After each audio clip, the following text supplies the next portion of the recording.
Hello everyone, welcome back to my channel that is English field. तो फिर से आज हम हाजिर हैं आपके सामने टेस्ट सीरीज़ लेकर के। और ये जो टेस्ट सीरीज़ है उसका नंबर होगा 7th। और लिटरेचर के क्वेश्चंस कर रहे हैं based on model test papers. और ये हमारा 3rd मॉडल टेस्ट पेपर चल रहा है। इसके साथ में ही आज जो इंपॉर्टेंट क्वेश्चंस हैं उनके आंसर्स आप भी रजिस्टर करिएगा और कमेंट बॉक्स में ज़रूर शेयर करिएगा कि आपके कितने आंसर्स करेक्ट हुए। So without making any delay, let's start. Question number 52। Tagore received the Nobel Prize for Literature largely for the English translation. So the correct answer is Geetanjali Song Offerings. ठीक है, A is the correct option. Next, who among the following writers was a university professor of English? इसमें से कौन है जो university professor of English थे? तो Nissim Ezekiel. Next, the central theme of Nissim Ezekiel was Nissim Ezekiel's work is। ठीक है, तो उनकी जो सेंट्रल थीम रहती थी वो रहती थी option number D, alienation। The tone of the poem obituary is very important question. जो ऑबिटरी की पोएम है, ऑबिटरी पोएम है, उसकी जो टोन है वो कैसी है? मॉक आयरनिक टोन है उसकी। So B is the correct answer. Question number 56. A piece of writing about a person's life that is printed in a newspaper soon after he or she died is called। तो इसे क्या बोला जाता है? इसे बोला जाता है ऑबिटरी। ठीक है, ये सारे ऑबिटरी पोएम से ही रिलेटेड क्वेश्चंस हैं और इसी टाइप के क्वेश्चंस आपके एग्जाम में भी आते हैं। So there is need to understand the pattern of paper. Question number 57। What does Lady Macbeth resolve to do? ठीक है, लेडी मैकबेथ ने क्या रिजॉल्व करने की कोशिश की थी? Whatever necessary to help Macbeth become king. Macbeth को किंग बनने से जो भी चीज़ें में हेल्प करी जा सकती है वो सब उसने किया। क्वेश्चन नंबर 57 का डी ऑप्शन है। What does Lady Macbeth think Macbeth lakhs? उसमें किस चीज़ की कमी लगती थी मैकबेथ में उसको? ठीक है, the manliness to follow through on his ambitions. उसके जो एम्बिशंस थे मैकबेथ के, ठीक है, जैसे किंग बनना, डिफीट करना, तो इन सारी चीज़ों में उसको लगता था कि somewhere there is manliness missing. Manliness means that power, the strongness, वो जो इनबॉर्न क्वालिटी होती है वो। Next, what do Lady Macbeth's word unsex me here means? तो इस क्वेश्चन नंबर 59 का जो करेक्ट आंसर है वो होगा B. She wants to set aside feminine sentiments that could hinder bloody ambitions. Question number 60. What does Macbeth realize after the consequences of Duncan's murder? ठीक है, Duncan के मर्डर के बाद में क्या रियलाइज हुआ? तो इसके ऑप्शंस देख लीजिए। अब देखिए, इस टाइप के जो क्वेश्चंस होते हैं और जब ऑप्शंस आपको इतने डिटेल में मिलते हैं, ठीक है, रीज़न के साथ में, तो बहुत ध्यान से इनको पढ़िए। ऐसा नहीं है कि एक दो ऑप्शन पढ़ के ही आपने अपने आंसर को टिक लगा दिया। अगर आपको करेक्ट आंसर मिल जाए तो भी आप ऑप्शंस को ज़रूर पढ़िए, क्योंकि आजकल क्वेश्चंस बहुत घुमा के आते हैं, बहुत ट्रिकी आते हैं। सो इसका जो करेक्ट आंसर होगा वो होगा other than satisfying his own ambitions it will make everything worse. ठीक है, वर्स मतलब एकदम खराब। Now next, what is Lady Macbeth plan for murdering Duncan? Duncan को मर्डर करने के लिए क्या प्लान था? So C is the correct option. Macbeth will stab him in his sleep and plant the bloody event evidence on the servants. जो भी evidences होंगे वो किस पे जाएंगे? सर्वेंट पे जाएगा पूरा शक। Question number 62। Every man in his humour was first acted by. Every man in his humour बहुत इंपॉर्टेंट है, इससे क्वेश्चन जरूर पूछे जाते हैं। Lord Chamberlain's company. इसका जो करेक्ट आंसर होगा बी होगा। Next is question number 63। In which year was every man in his humour acted by Lord Chamberlain's company? Year कौन सा था? वो था 1598। ठीक है, तो बहुत इंपॉर्टेंट क्वेश्चन है। If you want to take screenshot, आप स्क्रीनशॉट ले सकते हो और ज़रूरी नहीं है कि आप उसके ऑप्शंस भी लिखो। If you feel like to note तो आप उसको शॉर्ट नोट बना के वन लाइनर की तरह भी लिख सकते हो। In which year did Johnson restart his writing? Johnson ने रीस्टार्ट कब किया लिखना? ठीक है, तो कौन से ईयर में जॉनसन ने स्टार्ट किया? बहुत इंपॉर्टेंट क्वेश्चन है ये भी। 1625 option A. After how many years of silence did he restart writing? कितने सालों बाद? जो ईयर ऑफ साइलेंस था उसका टाइम मैंने आपको प्रीवियस जो मेरी ये टेस्ट सीरीज थी उसमें आपको बताया था। और अगर आप चाहते हैं, नहीं देखी हो आपने, तो आप लिंक आपको मिल जाएगा डिस्क्रिप्शन बॉक्स में, वहाँ से आप देख सकते हो। 9 years, D is the correct option. Next 66। What has been described in the play? ठीक है, क्वेश्चन नंबर 66। प्ले में क्या डिस्क्राइब किया गया है इस प्ले में? अबाउट द डिफरिंग ह्यूमर्स, इसके बारे में डिस्क्रिप्शन है. Which critical work of Dryden takes the form of a dialogue and debates the merits of classical French and English drama? ठीक है, merits, demerits. merits मतलब जो पॉजिटिव पॉइंट्स होते हैं. सो क्वेश्चन नंबर 67 का ए आंसर है आपका correct. So A is the correct answer of dramatic पोएजी. Next, which mock heroic of Dryden was a lampoon? ठीक है, circulated in manuscript and an attack on the playwright Thomas Shadwell. So इसका correct option देख लेते हैं पूरे. इसका जो correct option है वो होगा option number D, MacFlecknoe. Now question number 69. Which play of Dryden is an acknowledged imitation of Shakespeare's Antony and Cleopatra? ठीक है, question number 69. So the correct option is All for Love, 1678. एक और चीज़ important मैं आपसे discuss करना चाहती हूँ. जैसे अभी आपने कुछ क्वेश्चंस देखे मैकबेथ से, ठीक है.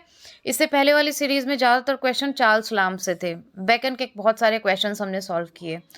तो सबसे इम्पॉर्टेंट चीज़ ये होती है कि आप ऐसा नहीं, आप यूट्यूब से पढ़ के भी बहुत अच्छे से अपनी प्रिपरेशन कर सकते हैं, बट उसका एक मेथड होता है, उसका एक तरीका होता है.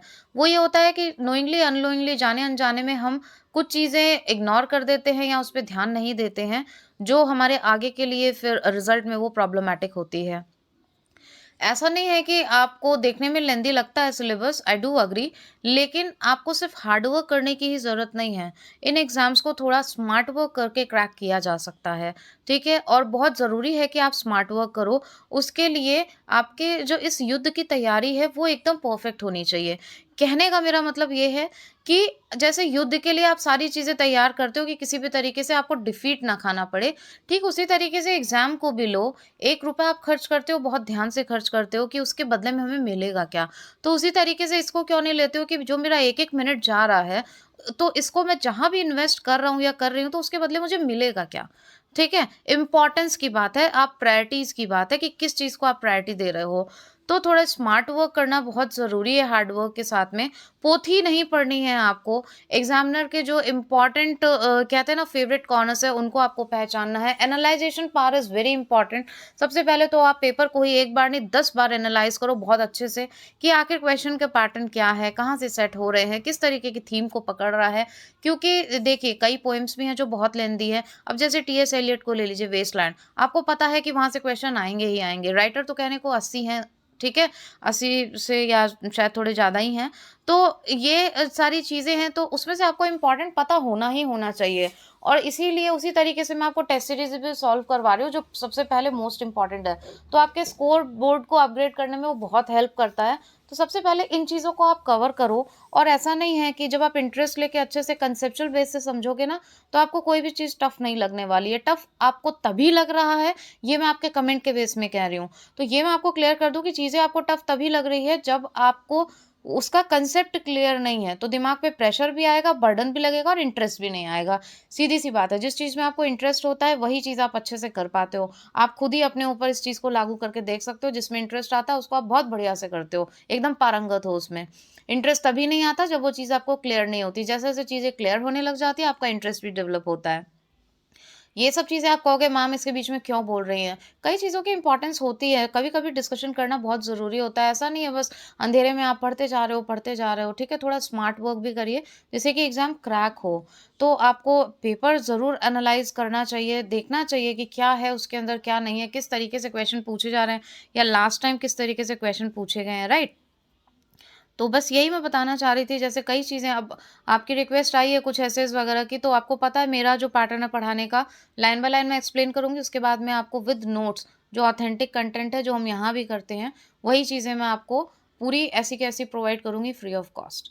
ठीक है, तो प्लीज़ जल्दी से वीडियो को शेयर भी कर दीजिएगा ताकि जिनको भी इसकी हेल्प की ज़रूरत है उन तक ये जो ऑथेंटिक चीज़ें हैं वो पहुँचे. चलिए नेक्स्ट क्वेश्चन देखते हैं. Which celebrated satirical poem of Dryden is an allegorical story of King Charles II? ठीक है, allegorical story है और King Charles II and the exclusion crisis. तो क्वेश्चन नंबर 70 का जो करेक्ट आंसर है वो है आपका एब्सैलम एंड एसिटोफिल। ये बहुत ही इंपॉर्टेंट क्वेश्चन है और ये एग्जाम्पल में भी पूछ लिया जाता है कई बार, ठीक है, लिटरेरी टर्म्स में। From where does Bluntschli hail, ठीक है, तो क्वेश्चन नंबर 71 का करेक्ट आंसर होगा डी, स्विट्जरलैंड। आप प्रोनाउंसिएशन कैसे भी कर सकते हो, जैसे आपको कंफर्टेबल हो याद रखने में। 72 whose picture does Raina keep in her room at the start of the play, तो ये कैरेक्टर किस में आया है आप मुझे कमेंट करके ज़रूर बताइएगा। So A is the correct answer, A option is the correct one. Galsworthy began his literary career as, किस तरीके से उन्होंने, ये किसी भी पोएट से, राइटर से पूछा जा सकता है। तो क्वेश्चन नंबर 73, किस तरीके से स्टार्ट किया था उन्होंने, एज अ नॉवेलिस्ट स्टार्ट किया था। गैल्सवर्दी बिलोंग्स टू, किस से बिलोंग करते हैं, कौन सी सेंचुरी से। Question C is the correct option, 20th century. 75, Pinter was born and raised in Hackney, East London and educated at, कहाँ पे उनकी एजुकेशन हुई थी। सो 75 का जो करेक्ट आंसर होगा वो होगा Hackney down school. Question number 76, he attended the dash of dramatic art but did not complete the course, ठीक है, ड्रामेटिक आर्ट किया लेकिन कोर्स को कंप्लीट नहीं किया, तो वो कहाँ से, ही attended the which academy, royal academy. Correct answer is Royal Academy. B is the correct answer. Now question number 77, which of the following author was born in a hotel room and died in a hotel room? वो वहीं पे उनका जन्म हुआ, वहीं पे उनका मरण भी हुआ। So Eugene O'Neill, B is the correct answer. पूछे जा सकते हैं इस टाइप के क्वेश्चन आपसे। Eugene O'Neill died on, date क्या है, बायोग्राफी से कुछ क्वेश्चंस ज़रूर आएंगे, सारे बायोग्राफी से नहीं आएंगे क्योंकि राइटर्स बहुत ज़्यादा है, लेकिन कुछ इंपॉर्टेंट है वो तो आपको कवर करने ही करने पड़ेंगे। Question number 79, who was a recipient on the 1998 Jnanpith award, the highest literary honour conferred in India. Correct answer is गिनीश Karnad. So question number last, ये आपका क्वेश्चन नंबर 79, ये आपका लास्ट क्वेश्चन था, ठीक है। आई होप आपको ये हेल्पफुल लगा होगा वीडियो। सो फ्रेंड्स, अगर आपको हेल्पफुल लगा हो, बेनिफिशियल लगा हो, तो प्लीज़ एक लाइक बटन ज़रूर हिट करिएगा, because it provides motivation to upload more and more informative videos for you all. और इसी तरीके की सीरीज़ आगे भी आपको टाइमली मिलती रहे तो उसके लिए चैनल को सब्सक्राइब कर लीजिएगा, बेल आइकन को हिट कर दीजिएगा अगर आपको ऐसी सीरीज़ और देखनी है। और अपना कमेंट फीडबैक देना बिल्कुल मत भूलिएगा कि वीडियो आपको कैसा लगा। If you want any improvements तो भी अपना फीडबैक ज़रूर दीजिएगा, जिससे कि वीडियोस आपके लिए और भी बेनिफिशियल हो सके, क्योंकि आपका फीडबैक बहुत मैटर करता है और आपका सपोर्ट भी बहुत मैटर करता है। I am trying my level best कि आपको पूरा सिलेबस कंप्लीट कराने में टेस्ट सीरीज के थ्रू आपकी अच्छे से अच्छी हेल्प करी जाए। इसी तरीके से हमने SP बख्शी की ग्रामर टेस्ट सीरीज़ भी कवर करी है। अगर आप चाहते हैं देखना तो डिस्क्रिप्शन को एक बार ज़रूर चेक करें और जो बेनिफिशियल आपको लगे वो टॉपिक सर्च करके आप उसको देख सकते हैं। Thank you so much for watching and giving your precious time. Till then next video के लिए वेट करिए, जो कि आपको मिलेगा कल, और एक इम्पॉर्टेंट वीडियो जो एनालिसिस पेपर पैटर्न कैसा होता है उसके बारे में हम जल्दी लेकर आएंगे आपके रिक्वेस्ट पे। Thank you.